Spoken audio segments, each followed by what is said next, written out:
E aí, cara, uma coisa errada é como um leme de um navio. Ele vai te levando para um outro caminho totalmente diferente do que você deveria estar. Então, quando eu cheguei nos meus 19 anos, cara, 19 anos, eu tava namorando há 2 anos com a minha esposa, o que é a minha esposa hoje, minha primeira namorada e a minha esposa. Um relacionamento terrível, cara, terrível, terrível, terrível, de muito ciúme, de muita briga, de muito desequilíbrio. Eu tava na faculdade na época, minha formação acadêmica é Direito, tinha acabado de entrar na faculdade e na minha cabeça eu tava no hype, né? Porque eu tinha ganhado um prêmio na época da faculdade, de garoto calouro e tal. Tava fazendo propaganda de televisão e de rádio na época pra faculdade. Eu tava me achando que eu tava no hype. Só que por trás havia um vazio muito grande. Havia um déficit muito grande. Então, por fora parecia que estava bem, mas por dentro estava morto. E eu tive essa sensação, essa percepção de realidade, cara, no dia 23 de abril de 2009. Foi uma quinta-feira. Eu me lembro que eu acordei pela manhã, cara, e naquele dia tudo que poderia acontecer de consequências somadas de uma vez só aconteceu comigo naquele dia. E aí são detalhes mais longos e tal. Mas resumindo, cara, o final desse dia, que foi pra mim o pior dia da minha vida e o melhor dia da minha vida, eu tava dentro da Câmara dos Vereadores, na época da nossa cidade, tava tendo uma audiência pública sobre algum tema na época.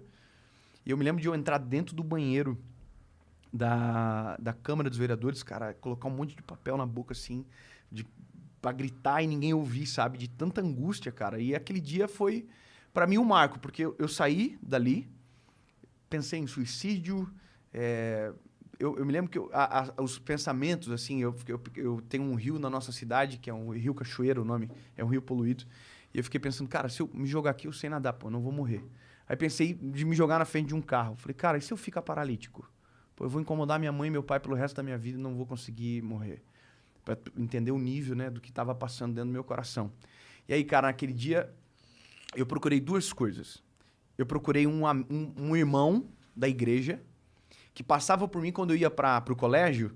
Ele passava por mim de bicicletinha cantando o hino, assim. Ele cantava o hino assim, caminhando eu vou para Canaã, pá. E um dia, eu sempre olhava ele quando eu era mais novo, olhava aquilo e falava assim, mano, que cara ridículo. Eu tô envergonhando a igreja, que coisa absurda. Olha só, eu achava aquilo ridículo. E no dia que a minha angústia se apresentou, eu me lembrei dele. Falei, cara, eu preciso daquele cara. Porque eu me lembro que ele passava por mim, porque ele ia ir orar num monte que tinha na nossa cidade e tal. E eu não encontrei ele, cara. Não encontrei ele. E sabe quando tu fica na rua andando assim, bem devagarzinho, pra tu ver se tu encontra o cara naquele trajeto, que é o trajeto normal? Não encontrei ele. E aí procurei a segunda coisa, uma igreja. Que foi a igreja que eu me criei na minha infância. É uma igreja de esquina na nossa cidade, assim. E eu fui ver se ela estava aberta para ver se tinha algum pastor dentro para conversar comigo. Cara, a igreja tava trancada. Não tinha ninguém. Tava fechada, mano. Era tarde também, né? E aí, cara, me restou ir para casa e entrar no meu quarto, fechar a porta. Na verdade, não tinha porta. A nossa casa não tinha porta no meu quarto. Eu fui pro canto da cama, assim, bem no cantinho onde não dava para ver da porta. Eu dobrei meu joelho e comecei a falar com Deus, cara.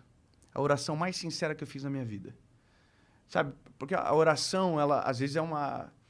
A gente tenta impressionar, parece Deus, a gente tenta rebuscar as palavras, como se, né? Cara, foi a oração mais simples da minha vida.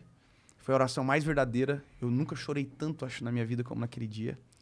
E eu disse uma coisa pro Senhor. Eu falei, Deus, se o Senhor existe, se o Senhor é real, e se o Senhor tem um plano comigo realmente, que eu ouvia na minha infância, eu preciso que o Senhor entre na minha vida e o Senhor mude a minha história. Hoje, eu preciso que o Senhor fale comigo.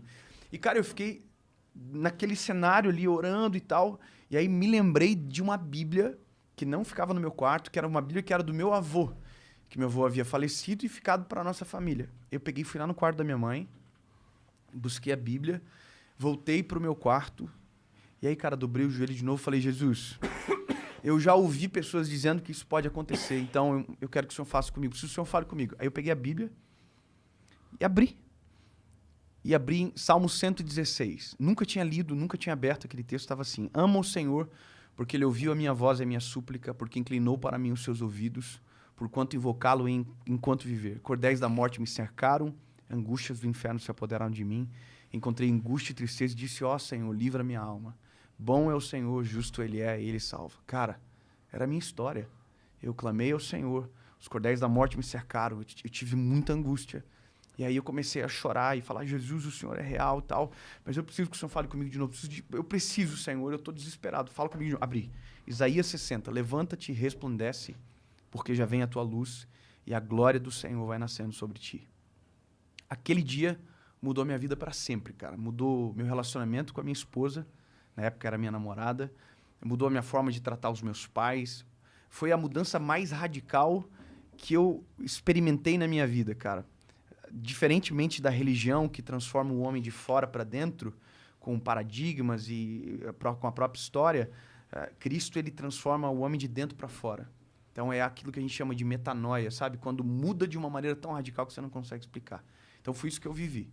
Eu desesperei, busquei socorro, encontrei o socorro. E a partir daquele dia, cara, eu fiquei tão incendiado por isso, e por isso que eu me tornei talvez um pregador do evangelho, porque a minha vontade era que todo mundo conhecesse aquilo. Eu me lembro, cara, que eu dobrava os meus joelhos assim, orava, Jesus, eu quero que meus primos vivam isso também.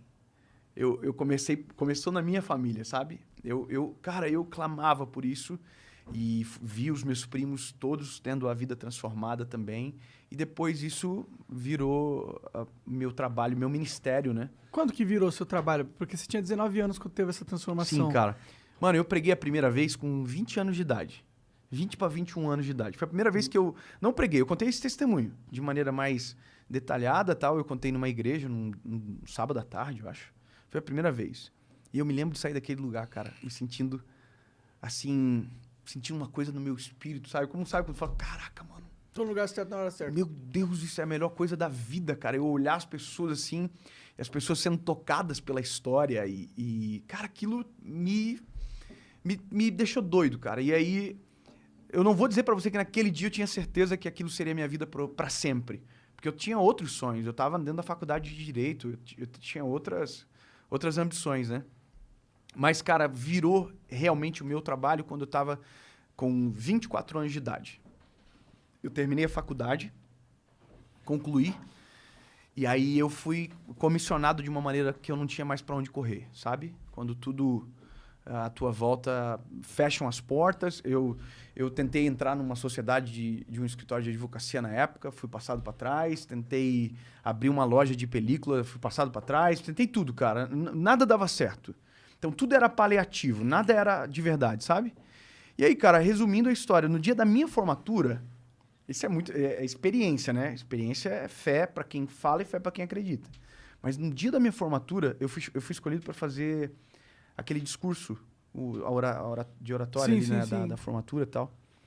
E, cara, eu não consigo preparar esboço, nem para me pregar. Eu escrevo e tal, mas eu não consigo ler, sabe? Então, eu nem tentei preparar muita coisa, cara. Eu preparei os tópicos e tal, mas não escrevi, não levei nada pro palco. Quando me chamaram, era uma turma acho, de 400 alunos na época. E aí eu comecei a falar do que estava no meu coração. Falei, olha, hoje aqui vão sair doutores que vão ser referência para o nosso estado, quem sabe para o Brasil, tal, desembargadores, juízes. E dentro do meu coração, cara, dentro do meu espírito, eu ouvi uma voz que falou tão claro comigo que eu comecei a chorar na hora, no meio do discurso, cara. Eu falei, no meu espírito eu ouvi assim, e daqui sairá um pregador na minha palavra. Mano, eu comecei a chorar e as pessoas que estavam pensaram que eu estava muito emocionado com o discurso, mas no fim eu desconectei completamente, cara. E aí, aquilo foi tão agudo dentro de mim, cara, que quando eu saí, acho que eu falei para os meus pais isso e para minha esposa. E a partir dali a vida mudou, cara. Foi guinando, foi, sabe, transformando. E aí eu efetivamente comecei a viver isso que eu faço agora. De maneira, obviamente, bem pequena. Como que começou? Na internet ou pregando? O pregando? Cara, o pregando começou com um convite, assim. As pessoas começaram a convidar. Porque viu, pô, um garoto com 24 anos.